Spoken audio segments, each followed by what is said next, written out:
Hi, வணக்கம். இது part 2 video தாங்க. பார்ட் 1 வீடியோவில் திக்கான சிக்கன் கிரேவியும் சுட சுட இட்லியும் போட்டிருந்தேன். அதனுடைய கண்டினியூ தாங்க இது. அதுக்கு முன்னாடி நாங்கள் என்னென்ன வாங்கிட்டு வந்தோன்றதை உங்களுக்கு வீடியோவாக காட்டிடுறோம். இதை பாருங்கள், 50 ரூபாய்க்கு வெங்காயம் வாங்கிட்டு வந்திருக்கோம். 1.5 கிலோ 50 ரூபாய். அடுத்தது பார்த்திங்கன்னா இஞ்சி பூண்டு பேஸ்ட்டு வாங்கிட்டோம். அடுத்தது இந்த சிக்கன் 1/2 கிலோ சிக்கன் வாங்கிட்டு வந்திருக்கோங்க.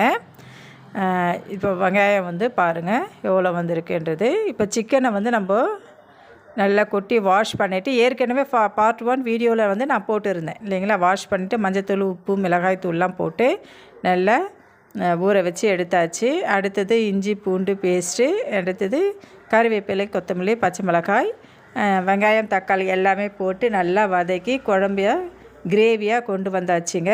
எவ்வளோ சூப்பராக திக்காக இருக்குது பாருங்கள். இந்த கிரேவிக்கு நான் ஒரு சீக்ரெட்டான பொருள் சேர்த்துருந்தேன்னு சொல்லியிருந்தேங்க. அது என்ன பொருள்ன்றதை நீங்கள் கெஸ் பண்ணியிருந்தீங்களான்றதை எனக்கு கமெண்ட்டில் சொல்லுங்கள். நான் பார்ட் 2 வீடியோவில் நான் சொல்கிறதா சொல்லியிருந்தேன். இப்போ பாருங்கள், இது ஃபினிஷிங் டச்சாக நான் என்ன போடுறேன்னா, கொத்தமல்லியை தூவி விட்டுடணுங்க. இது கொத்தமல்லி தூவிட்ட பிறகு கொஞ்ச நேரம் கழித்து நம்ம கிரேவியை இறக்கி வச்சிடலாம். அதுக்கு முன்னாடி பார்த்திங்கன்னா இட்லி, அவிச்ச இட்லி ரெடி பண்ணி எடுத்து கீழே வச்சாச்சு. இந்த கிரேவியும் ரெடி பண்ணி கீழே வச்சிட்டோம். இதில் என்ன சீக்ரெட்டான பொருள் சேர்த்துருக்கோன்றது லாஸ்ட்டில் நான் சொல்கிறேன், சரிங்களா. இப்போ பாருங்கள், இட்லி எவ்வளோ சாஃப்டாக சூப்பராக வந்திருக்குன்னு பாருங்கள். கடையில் வாங்கியிருந்தால் கூட இவ்வளோ சூப்பராக நம்மளுக்கு கிடச்சிருக்காது. இப்போ வாங்க, நம்மளுக்கு தேவையான இட்லியை வச்சுக்கலாம் பிளேட்டில். பாருங்கள், அவ்வளோ சூப்பராக வந்திருக்குங்க இட்லியும் இந்த திக்கான சிக்கன் கிரேவியும்.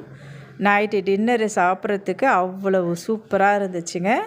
இந்த டின்னர் உங்களுக்கு பிடிக்குமான்றதையும் எனக்கு கமெண்ட்டில் சொல்லுங்கள். இந்த கிரேவியில் நான் என்ன சீக்ரெட்டான பொருள் சேர்த்துருப்பேன்றது நீங்கள் கெஸ் பண்ணிங்களா? கெஸ் பண்ணியிருந்தால் எனக்கு கமெண்ட்டில் சொல்லிவிடுங்க. இப்போ பாருங்கள், எல்லாருக்குமே இட்லியில் தட்டில் இட்லி வச்சாச்சு. இந்த இட்லிக்கு மேலே நம்ம திக்கான அந்த சிக்கன் கிரேவியும் ஊற்றிக்கிடலாம். பீஸ் யார் யாருக்கு எவ்வளோ வருதோ அவ்வளோதாங்க. இது கணக்கெலாம் பண்ணி நான் போட மாட்டேன், அப்படியே எடுத்து ஊற்றிடுவேன். இப்போ பாருங்கள், எல்லாருக்குமே இது 3 இட்லி சாப்பிட்டாலே போதும், அந்த அளவுக்கு நல்லா இருந்தது இட்லி. இப்போ பாருங்கள், அந்த இட்லிக்கு மேலே தேவையான கிரேவியை நம்ம ஊற்றிக்கிடலாம். அவ்வளோ சூப்பரான டேஸ்ட்டில் இருக்குங்க. இந்த சிக்கன் கிரேவிக்கும் இந்த இட்லிக்கும் காம்பினேஷன் அவ்வளோ சூப்பராக இருக்குங்க. உங்களுக்கு இந்த காம்பினேஷன் பிடிக்குமான்றதையும் எனக்கு கமெண்ட்டில் சொல்லுங்கள். பாருங்கள், இதில் என்ன சீக்ரெட்டான பொருள் சேர்த்துருக்கேன்னா, இப்போ பாருங்கள், இது கடையில் வாங்கினா அது சேர்வா மாதிரியே வருது இல்லைங்களா. சில பேர் என்ன பண்ணுவாங்க, கடலை மாவை கரைச்சி ஊற்றுவாங்க.